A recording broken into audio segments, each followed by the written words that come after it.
গতকালকের যে সমাবেশের পরে একটা আলোচনা সৃষ্টি হয়েছে যে হাসনাত কি সেনা প্রধানকে কপি করে নাকি। কেননা সেনা প্রধান বিডিআর হত্যাকাণ্ড নিয়ে একটা বক্তব্য দিছিল, টেবিলের উপরে ভাবে হাতটা রাইখা বইলা যে নো কমা নো দাড়ি ডাইরেক্ট পুলিশ। তো কোন প্রসঙ্গ নিয়ে কথা বলতেছি সেটা কিন্তু বলে দিচ্ছি যে বিডিআর হত্যাকাণ্ড নিয়ে সেনাপ্রধান এরকম একটা গরম বক্তব্য দিয়েছে, আর সেই বক্তব্য নিয়ে সারা বিশ্বে আলোড়ন সৃষ্টি হয়েছিল, যেটা কড়া বার্তা দিয়েছে সেনাপ্রধান, সবাইকে সতর্ক করেছে। আর বিডিআর হত্যার পিছনে বিডিআররাই জড়িত ছিল, এটার কোনো বিচার যেন না হয়, কোনো কিছু যেন না হয়, এটার এখানেই পুলিশ স্টপ করার জন্য কড়া একটা বক্তব্য দিয়েছিল সেদিন এই সেনাপ্রধান। ঠিক তেমনি হাসনাত আব্দুল্লাহ যে আওয়ামী লীগ নিষিদ্ধকরণে বাইতুল মোকাররমের দক্ষিণ গেটে যে বক্তব্যটা দিল, কিন্তু অথবা এগুলা ছাড়া ডাইরেক্ট আওয়ামী লীগকে নিষিদ্ধ করতে হবে, তাহলে হাসনাত কি সেনা প্রধানকে কপি করতেছে? হ্যাঁ, অবশ্যই। কেননা একজনকে দেখেই তো আরেকজন শিখে, তাই না? সেনাপ্রধান আগে দিয়েছে, এটা জনগণ জানে, শুধু জনগণ না দেশের বাহিরেও জানে যে সেনাপ্রধানের এই বক্তব্য। আর এই সেনাপ্রধানের এই বক্তব্যকে কপি করে হাসনাত আব্দুল্লাহ দিয়ে বসলো যে কোনো কিন্তু অথবা থাকবে না, আওয়ামী লীগকে নিষিদ্ধ করতে হবে।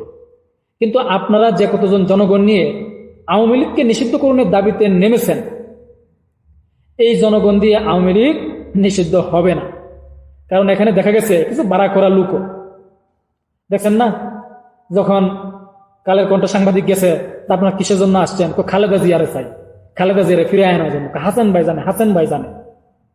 তো এই যে পরিস্থিতি, হাসনাত আব্দুল্লাহ সেনাপ্রধানকে কপি করে বক্তব্য দিচ্ছে, নো প্রবলেম, কারণ একজন থেকে দেখে আরেকজন শিখে, এটা বাস্তবতা, মেনে নিতে হবে।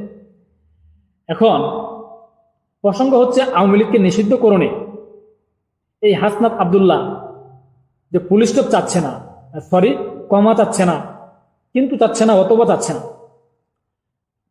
তো ডক্টর ইউনূসকে আওয়ামী লীগকে নিষিদ্ধ করবে না।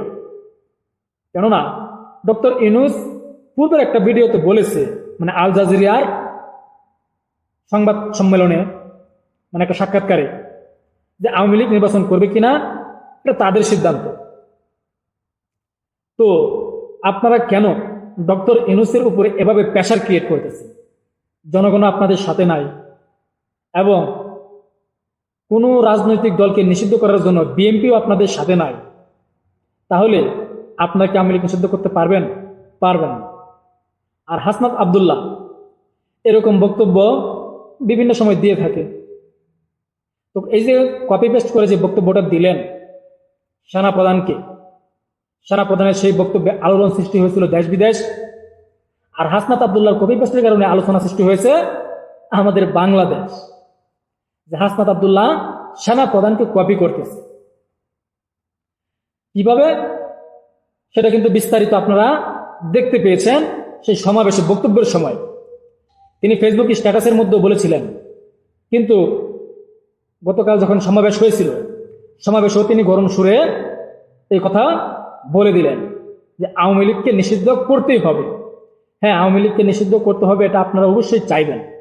কেননা যদি আওয়ামী লীগ চলে আসে, তাহলে আপনারা যারা সমন্বয়ক আছেন কেউই কিন্তু রক্ষা পাবেন না। কেননা এটা কিন্তু একটা পাগলেও বুঝে যে একটা মার্ডার করলেও ফাঁসি, 227টা মার্ডার করলেও ফাঁসি হবে, শাস্তি তো একই।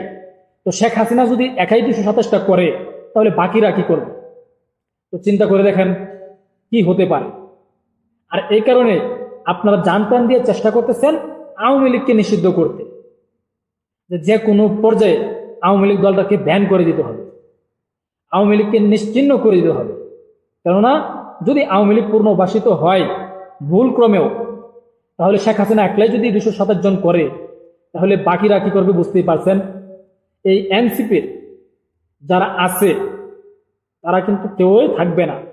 অনেক উপদেষ্টারাও কিন্তু টেনশনে পড়ে গেছে, যেমন হান্নান মাসুদ ওরফে কান্দা মাসুদ প্রায় সময় কিন্তু বলে যে আমাদেরকে ফাঁসানো হয়েছে। আমাদেরকে সামনে দিয়া ফাঁসিয়ে দেওয়া হয়েছে। এখন আমাদের উপর এরকম সমস্যা বা প্রেশার ক্রিয়েট হচ্ছে বিরোধী দল থেকে। কিভাবে? যে আওয়ামী লীগ যদি ফিরে আসে, তার একটা ভয়ে আছে, তাহলে আমাদের তো রক্ষা নাই। দেখা যাক এই পরিস্থিতিতে এই সমন্বয়করা কি আওয়ামী লীগকে নিষিদ্ধ করে তারা তাদের জীবন সংগ্রামে টিকে থাকতে পারে কিনা। তো অপেক্ষায় থাকুন এবং আগামী ভিডিওর জন্য অপেক্ষা করুন। যদি সাবস্ক্রাইব করে না থাকেন তাহলে সাবস্ক্রাইব করে পাশে থাকুন। আসসালামু আলাইকুম।